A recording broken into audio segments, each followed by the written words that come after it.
रूपा अपना पिज्जा का ठेला लेकर जा रही थी। ले लो, गरम पिज्जा ले लो, वेज पिज्जा, चीज पिज्जा ले लो। बहुत दिनों से रूपा का पिज्जा का धंधा कुछ ठीक से नहीं चल रहा था। ग्राहक उसके ठेले के पास से गुजरते थे, लेकिन पिज्जा खरीदने के लिए नहीं रुकते थे। तभी वहाँ रूपा के पिता की उम्र का किशोरी लाल आया। किशोरी लाल सीटी बजाते हुए, अरे वाह, आज तो लगता है मेरी नसीब बहुत जोरों पर है। सुबह सुबह चिकनी चमेली के दर्शन हो गए। मेरा रास्ता छोड़िए। अरे रास्ता छोड़े मेरे दुश्मन। हम दोनों के तो रास्ते जल्दी ही एक होने वाले हैं और तुम बोल रही हो कि रास्ता छोड़ दो। ये ठीक नहीं है डार्लिंग। अच्छा, तुम्हें डार्लिंग कहूंगा तो चलेगा ना? वो क्या है ना, मैंने सुना है कि आजकल की लड़कियां को डार्लिंग, जानू बच्चा, ऐसे सब सुनना अच्छा लगता है। तुम बताओ मैं तुम्हें क्या कहकर पुकारूं? कोई जरूरत नहीं है मुझे किसी भी नाम से पुकारने की, जाने दीजिए मुझे। रूपा रास्ता बदलकर जाने लगी। तभी किशोरी लाल ने रूपा का हाथ पकड़ लिया। छोड़ो मेरा हाथ, छोड़ो। अपनी बेटी की उम्र की लड़की का हाथ पकड़ने में शर्म नहीं आती तुम्हें किशोरी लाल? किशोरी लाल नहीं, सुनिए जी कहकर बुलाओ मुझे, और मुझे शर्माने की जरूरत नहीं है। शादी होने वाली है हमारी। तुम्हारी उस जुआरी बाप ने मुझसे कर्जा लिया था, कर्जा नहीं चुका पाया, इसलिए अपना घर उसने मेरे नाम पर दिया। ये तो मेरी रहमत समझो कि मैंने तुम लोगों को घर से बाहर नहीं निकाला। ये करके भी वो रुका नहीं, फिर से जुआ खेलने के लिए मुझसे पैसे लिए और कहा कि अगर पैसे नहीं चुका पाया तो मेरी बेटी से शादी कर लेना। अब एक तो तुम्हारे बाप को कहो कि मेरे पैसे लौटाए, नहीं तो तुम मुझसे शादी करने के लिए तैयार हो जाओ। हाँ। रूपा मायूस होकर घर चली आई। उसने अपनी माँ भारती को रोते हुए सब बात बता दी। तभी रूपा के पिता, अरे सही तो कह रहे थे सेठ, तुम्हारे तो नसीब खुल गए हैं कि इतने अमीर आदमी से तुम्हारी शादी होगी। नहीं बापू, मैं इतने बड़े आदमी से शादी नहीं करूंगी, चाहे कुछ भी हो जाए। और माँ, आज के बाद मैं नहीं जाऊंगी पिज्जा का ठेला लेकर। रूपा अंदर जाकर रोने लगी। अगले दिन से भारती पिज्जा बेचने जाने लगी। कुछ दिन हो गए, लेकिन फिर भी जितनी जरूरत थी उतना धंधा नहीं हो रहा था। भारती बहुत परेशान हो गई थी। दिन भर पूरे गांव में घूमने के बाद रात को भारती घर जा रही थी। वो एक जगह पर बैठ गई। हे भगवान, और कितनी परीक्षा लोगे हमारी? इतनी मेहनत करके भी पैसे हाथ में नहीं आते। पति है जिसे जुआ खेलने से फुर्सत नहीं मिलती। एक लौती बेटी है, इतनी रूपवती है, लेकिन उसके पीछे वो किशोरी लाल पड़ा है। मेरी बेटी को उस किशोरी लाल के चंगुल से कैसे बचाऊं? पता नहीं ये पिज्जा का धंधा क्यों चल रहा है। अगर पैसे नहीं मिले तो क्या करूंगी? भारती अपने आप से बात कर रही थी। तभी उसके पास एक बूढ़ी दादी आकर बैठ गई। क्या हुआ बेटी, क्यों रो रही हो?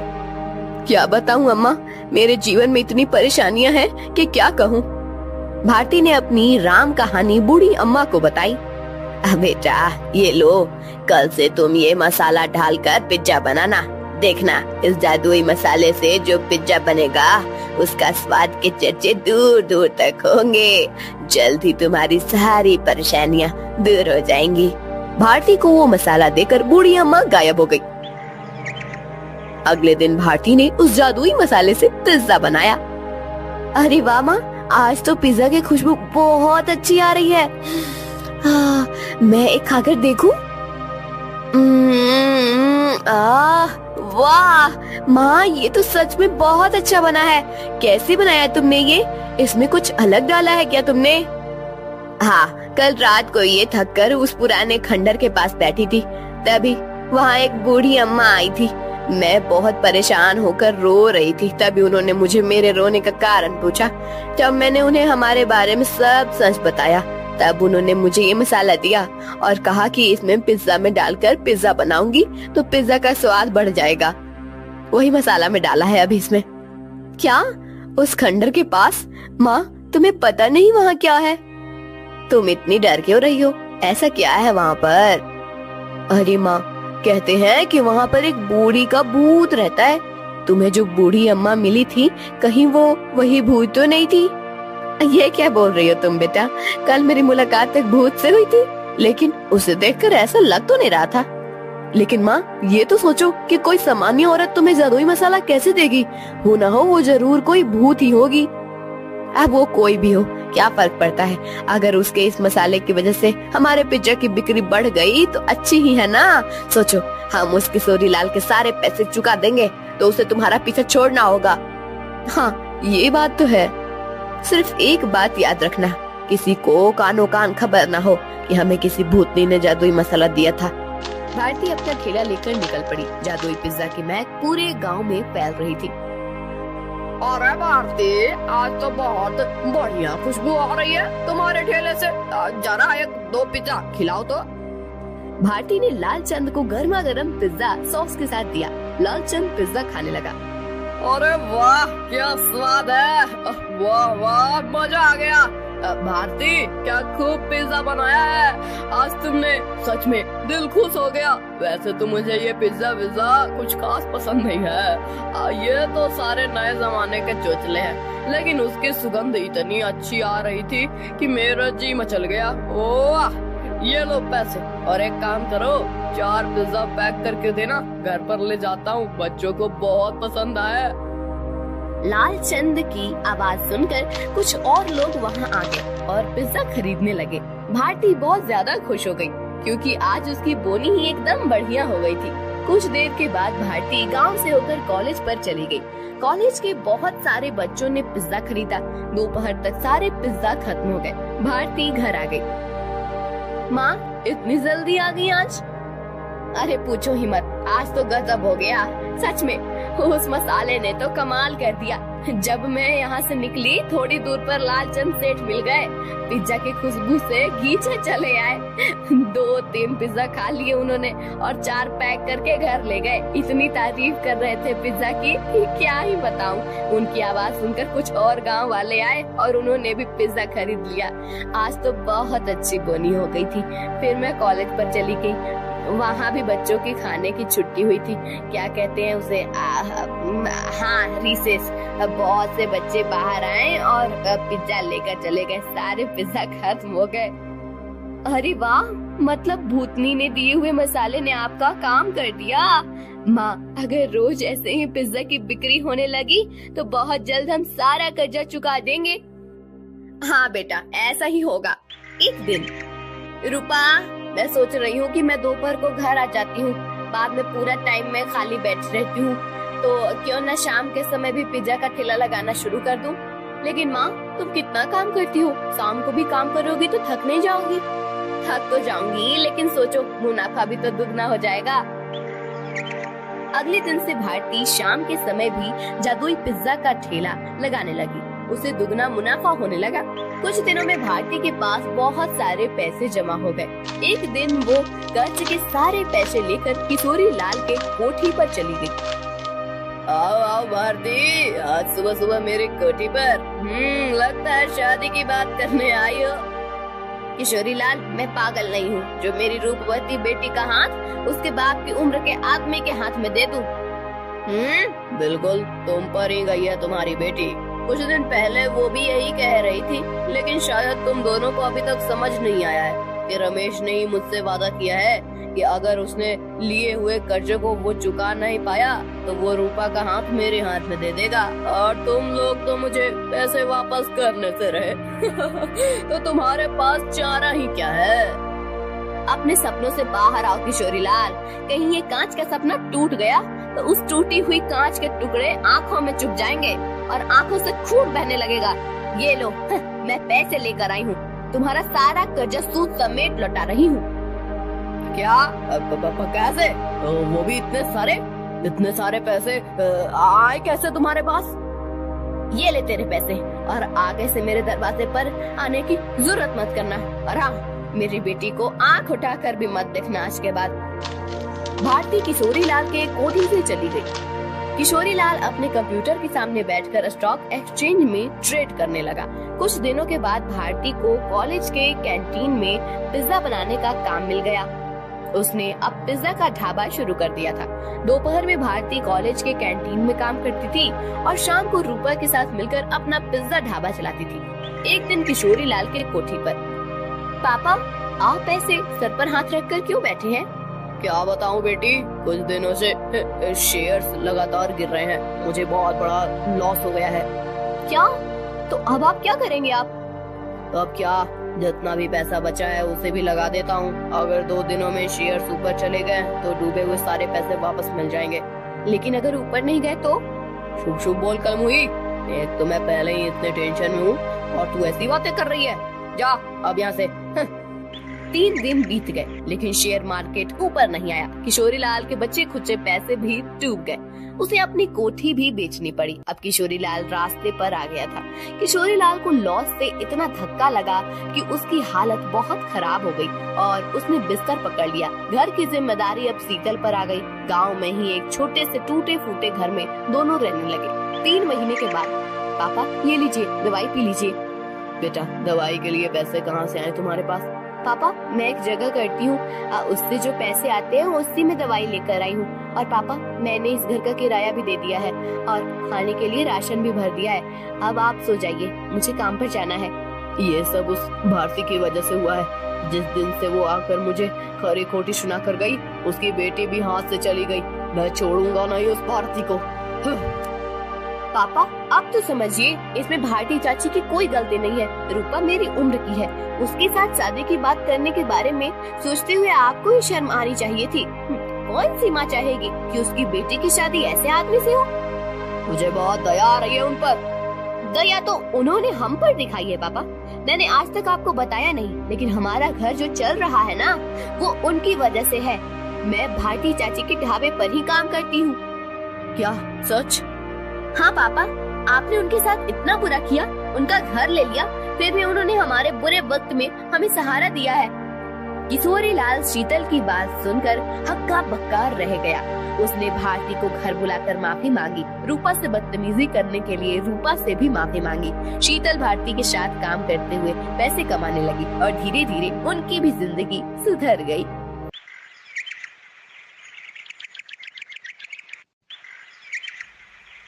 दोपहर हो गई और भुवन अपने घर लौट आया। बापू ये लीजिए पानी। आज बहुत थक गए हैं क्या? मैं अभी खाना देती हूँ आपको। खाना? क्या दोगी खाने में? घर में कुछ खाना बचा भी है? बापू थोड़े चावल थे, वो पकाए हैं। पता नहीं और कितने साल ये गरीबी चिपकी रहेगी हमारे साथ। कितनी मेहनत करता हूँ, इतनी दूर दूर जाकर दूध बेचकर आता हूँ, फिर भी पैसे पूरे नहीं पड़ते। आजकल दूध का भी ज्यादा भाव नहीं मिलता। गाय को खाने के लिए अगर चारा नहीं मिलेगा तो वो अच्छा दूध नहीं देगी और उसे अच्छा खाना खिलाने के लिए भी तो पैसे चाहिए। क्या करूं समझ नहीं आ रहा। मैं तो तंग आ गया हूं इस गरीबी से। तुम्हारी शादी की उम्र हो चुकी है, लेकिन मेरे पास तुम्हारी शादी के लिए भी पैसे नहीं हैं। जो रिश्ते आते हैं वो ढेर सारा दहेज मांगते हैं। अब ये गरीब बाप दहेज के लिए पैसे लाए भी तो कहाँ से? तुम्हारी माँ के इलाज में घर और खेत जो भी था सब कुछ बेच दिया और इतना कुछ करके वो तो बची ही नहीं। बापू इतने निराश क्यों होते हो? शिव जी पर भरोसा रखो, वो हमारी मदद जरूर करेंगे। कल से ही सावन का महीना शुरू हो रहा है। मैं इस साल भी हर साल की तरह सोमवार का व्रत करूंगी। देखिए शिव जी हमें जल्द ही अपना आशीर्वाद देंगे। कुछ नहीं करते तुम्हारे शिव जी। कितने साल से तुम उनकी आराधना कर रही हो, लेकिन क्या हुआ? तुम्हारी माँ की बीमारी के समय भी तो तुमने उनका व्रत किया था, लेकिन क्या किया उन्होंने? वो कुछ नहीं करते। मेरे सामने उनकी बड़ाई मत करो तुम। भुवन गुस्से से घर से बाहर चला गया। मंगला भी मायूस हो गई। दरअसल मंगला की माँ भी शिव जी की बड़ी भक्त थी और वो भी उनके व्रत करती थी। बीमारी के चलते उसकी हालत बहुत खराब हो गई थी। तब से मंगला ही सारे व्रत किया करती थी। भुवन को लगता था कि शिव जी की भक्त को कभी कुछ नहीं होना चाहिए। जब मंगला की माँ चल बसी, तब से भुवन का भगवान पर से भरोसा उठ गया था। अगले दिन ये क्या? मंगला आज इतने तड़के उठकर तैयार हो गई? क्या बात है, अभी तो ठीक से उजाला भी नहीं हुआ है। बापू मैंने बताया था ना कि आज से सावन का महीना शुरू हो रहा है, तो मेरा व्रत भी तो शुरू होगा। पहाड़ी वाले शिव मंदिर में जा रही हूँ। बाद में भीड़ बहुत बढ़ जाती है, इसलिए सुबह सुबह जा रही हूँ। बापू, आज से एक गागर भरकर दूध मेरे लिए अलग रख देना, शिव जी पर चढ़ाने के लिए। कोई जरूरत नहीं है इतना दूध उस पत्थर पर डालने की। कितनी बार कहा है तुमसे, पहले ही दूध कम है। और बापू, मैंने भी कितनी बार आपसे कहा है कि मुझे मेरे व्रत का पालन पूरी निष्ठा और श्रद्धा से करने दीजिए। मंगला भुवन से ज्यादा बात ना करते हुए दूध की गागर लेकर पहाड़ी वाले मंदिर में चली गई। शिवलिंग पर दूध की धार लगाकर वो अभिषेक करने लगी। ओम नमः शिवाय, ओम नमः शिवाय, ओम नमः शिवाय। अभिषेक करते हुए मंगला जाप कर रही थी। अभिषेक के बाद मंगला ने फूलों से महादेव की पूजा की और उन्हें शक्कर का भोग लगाया। फिर हाथ जोड़कर, हे भोलेनाथ महादेव, मेरी इस पूजा को स्वीकार करना। अगर पूजा करते हुए मुझसे कोई भूल हुई हो तो आपकी इस भक्त को नादान समझकर क्षमा कर देना भगवान। मेरे बापू की जितनी भी परेशानियां, दिक्कतें हैं, वो सब दूर कर देना। उनको आप पर विश्वास नहीं है, लेकिन मुझे पूरा यकीन है कि एक न एक दिन उन्हें आपके अस्तित्व की पहचान जरूर होगी। भोलेनाथ की जय, भोलेनाथ की जय। पूजा करके मंगला घर आ गई। जब तक वो घर पहुंची, भुवन दूध बेचने के लिए जा चुका था। भुवन अपनी साइकिल पर जा रहा था। उसके घर की थोड़ी ही दूरी पर अचानक उसके साइकिल के पैर के नीचे एक पत्थर आया और भुवन डगमगा गया। भुवन नीचे गिर गया और साथ ही सारा दूध भी जमीन पर गिर गया। हाय, ये क्या हो गया? मेरा दूध, अरे सारा दूध जमीन पर गिर गया। अब क्या होगा? अब मैं क्या बेचूंगा? हाय मेरी किस्मत। भुवन अपना हाथ सर पर पीट कर रोने लगा। तभी अरे भुवन, क्या हुआ? ऐसे बीच सड़क पर सर क्यों पीट रहे हो? सर नहीं पीटूं तो क्या करूं चाचा? ये देखो क्या हो गया।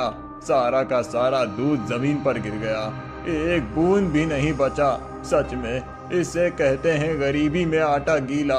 पहले ही इतना परेशान हूँ और अब दूध भी गिर गया। सच में बहुत बुरा हुआ, लेकिन अब होने को कौन टाल सकता है? कहते हैं कि जो होता है अच्छे के लिए होता है। तुम ज्यादा मत सोचो। क्यों मुझ गरीब का मजाक उड़ा रहे हो चाचा? मेरा इतना नुकसान हो गया, इसमें मेरा क्या अच्छा होगा? कुछ अच्छा नहीं होगा। हम गरीबों के साथ हमेशा बुरा होता आया है और ऐसा ही होता रहेगा। भुवन निराश होकर घर आ गया। अरे बापू, आप इतनी जल्दी, और वो भी खाली केन के साथ? लगता है आज एक ही ग्राहक ने सारा दूध खरीद लिया। किसी ग्राहक ने नहीं, सड़क ने पी लिया सारा का सारा दूध। मतलब? सड़क पर एक पत्थर आ गया और मैं गिर गया। सारा दूध बह गया, एक भी बूंद नहीं बची। हे भगवान, इतना बड़ा नुकसान? हाँ, इतना बड़ा नुकसान हुआ है, और वो भी तुम्हारे उस सावन के पहले ही दिन। देखो, मैंने कहा था ना कि वो पत्थर की मूर्ति कुछ नहीं करती, सिर्फ हमें और ज्यादा परेशान करती है। ऐसी बात नहीं है बापू, आप देखना, आज हमें जितने भी दुख और परेशानियां हैं, एक दिन सब दूर हो जाएंगी और जितना भी नुकसान हुआ है उसके कई गुना ज्यादा फायदा होगा। शिव जी की आशीर्वाद है। चुप, अब और एक शब्द नहीं सुनना मुझे। आज जो मेरा नुकसान हुआ है उसका क्या? मंगला चुप हो गई। ऐसे ही दिन बीत रहे थे। मंगला रोज पहाड़ी वाले मंदिर में जाकर दूध का अभिषेक करती थी। आज सावन का आखिरी सोमवार था। रोज की तरह मंगला सुबह सुबह मंदिर जाने के लिए तैयार हो गई। वो दूध की गागर उठा ही रही थी कि तभी, मंगला, रख वो गागर। बापू, आज तो सावन का आखिरी सोमवार है। मेरा व्रत आज पूरा हो जाएगा। मुझे ये दूध लेकर जाने दीजिए। नहीं, पूरे महीने तूने बहुत दूध बर्बाद किया है। अब नहीं, पहले ही मेरा बहुत नुकसान हो चुका है। अब मैं ये दूध तुम्हें देकर और नुकसान नहीं करना चाहता। लेकिन बापू, आज के दिन तो मैंने एक बार कह दिया ना, आज तो मैं दूध नहीं मिलेगा तो बस नहीं मिलेगा। एक कटोरा दूध लेकर जाओ। सिर्फ एक कटोरा दूध? लेकिन बापू, मेरा व्रत तो एक गागर का है। तुम ही कहती हो ना कि तुम्हारे भगवान हैं, तो फिर उसे एक कटोरे से कोई परेशानी नहीं होनी चाहिए। चाहिए तो एक कटोरा ले जाओ, नहीं तो उतना भी नहीं मिलेगा। बेचारी मंगला एक कटोरा दूध लेकर मंदिर में आ गई। एक कटोरा दूध का अभिषेक शिव जी पर करके उसने कहा, हे महादेव, आज मेरे व्रत का आखिरी दिन है, लेकिन आज मैं आपको एक गागर दूध से अभिषेक नहीं कर पाई। आज आप इतने से ही दूध से संतोष करें और मेरी पूजा में कोई कमी रही हो तो मुझे क्षमा करें। इधर भुवन ने देखा तो सारा दूध फट चुका था। भुवन फिर से सर पकड़कर बैठ गया। उसे लगता है कि आखिर इतना दूध अचानक कैसे फट सकता है। तभी उसके कान पर चरण सिंह की आवाज पड़ी। चरण सिंह अपने कुछ गुंडों के साथ आया था। भुवन, ओ भुवन, कहाँ मर गए? आया मालिक, अभी आया। चलो मेरे मुस्टंडों, सामान बाहर निकालो, कुछ भी बचना नहीं चाहिए। अरे मालिक, ये क्या कर रहे हो? मुझ पर मेहरबानी करो मालिक, मेरा सामान घर से बाहर मत निकालो। इस बारिश के मौसम में मैं कहाँ जाऊंगा? ए, चुप कर। 6 महीने हो गए, घर का किराया नहीं दिया तुमने। किराया निकालो अभी के अभी, नहीं तो घर खाली करो। मालिक, मुझे कुछ दिनों की मोहलत दे दीजिए, मैं आपकी पाई पाई लौटा दूंगा। और कितनी मोहलत दूं तुझे? 6 महीने से यही बोल रहा है। अरे मेरे पास तुझसे 2 गुना पैसे देकर किराएदार खड़ा है। चल निकल मेरे घर से अभी के अभी। चरण सिंह के आदमी सारा सामान बाहर निकाल रहे थे। तभी मंगला वहाँ पहुँची। बापू, ये सब क्या है? मालिक घर खाली करवा रहे हैं, मैं किराया नहीं दे पा रहा हूँ, इसीलिए सब बाहर फेंक रहे हैं। ऐसा कैसे कर सकते हैं वो? मैं अभी उनसे बात करती हूँ। मालिक, हम पर दया कीजिए, बाबू को कुछ और दिन की मोहलत दे दीजिए, हम जल्दी ही आपके सारे पैसे चुका देंगे। आ गई तू, मैं तेरी ही राह देख रहा था। भाई भुवन, तू तो कहता फिरता है कि तेरा दूध का धंधा अच्छा नहीं चल रहा, गाय दूध नहीं देती, ये सारी कहानी सुनाता है सबको।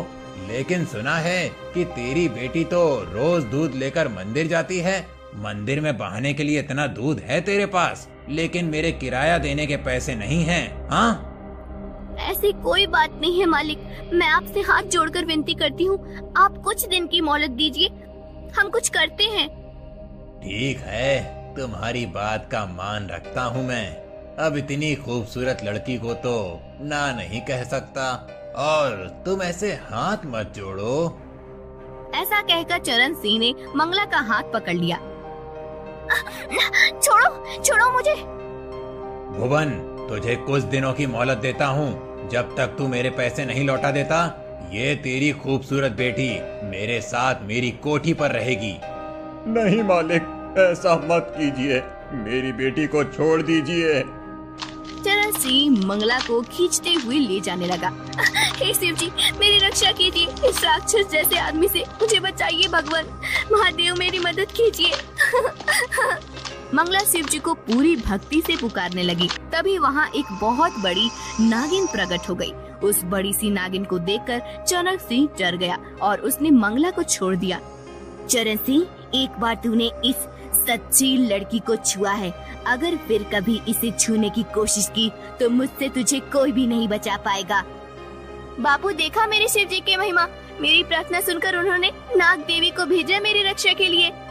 हाँ मंगला, मुझे महादेव ने ही तुम्हारी रक्षा करने का आदेश दिया था। भुवन महादेव ने निर्देश दिया है कि सावन के पहले सोमवार के दिन तुम्हारा दूध जमीन पर गिर गया था। जिस जगह पर वो दूध गिरा था वहाँ जाकर खुदाई करो, तुम्हारा कल्याण होगा। इतना कहकर नागिन गायब हो गई। मंगला और भुवन ने जहाँ पर दूध गिराया था उस जगह पर खुदाई की। कुछ देर खोदने के बाद जमीन के नीचे से एक हंडा निकला जो सोने और रुपयों से भरा हुआ था। उसे लेकर भुवन और मंगला घर आ गए। देखा बाबू, मैं ना कहती थी कि मेरे शिव जी कभी भी उनके भक्त को खाली हाथ नहीं जाने देते। देर सवेर ही सही, लेकिन वो उनके आशीर्वाद से किसी को वंचित नहीं रखते। हाँ बेटी, तुम सही कह रही हो, मैं ही बावला हो गया था जो भगवान की महानता को नहीं समझ पाया। तुम्हारी माँ के अचानक देहांत से मेरा भगवान से विश्वास ही उठ गया था। वो भी तो कितनी पूजा अर्चना करती थी शिव जी की, फिर भी वो नहीं बच पाई, इसीलिए मैं उनसे बहुत गुस्सा हो गया। शिव जी, मुझे माफ कर देना। शिव जी ने मंगला पर अपना कृपा आशीर्वाद बरसाया था। भुवन ने चरण सिंह का सारा किराया चुका दिया। फिर भुवन ने मंगला के लिए उसी के जैसा शिव भक्त लड़का देखकर उसका विवाह करवा दिया। बाकी बचे पैसों से उसने कुछ और गाय और भैंसे खरीद लिए।